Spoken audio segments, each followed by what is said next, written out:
Zoom isn't going away, so I thought I would give you a few quick tips so that you can command your Zoom room.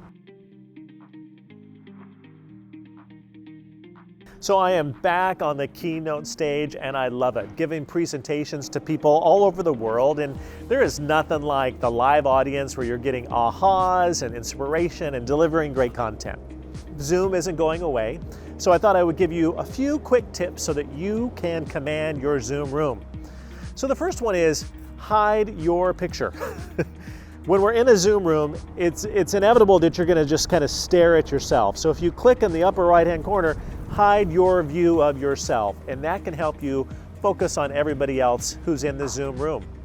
Second is it's all about lighting, and you don't need to go crazy, right? You can just get a small front light, a little circle light or something. It makes a huge difference to have really good light forward facing.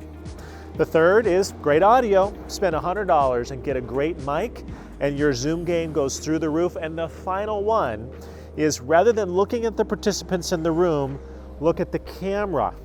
They see the engagement from you. It makes all the difference in your Zoom presentations, and then you too can command the Zoom room.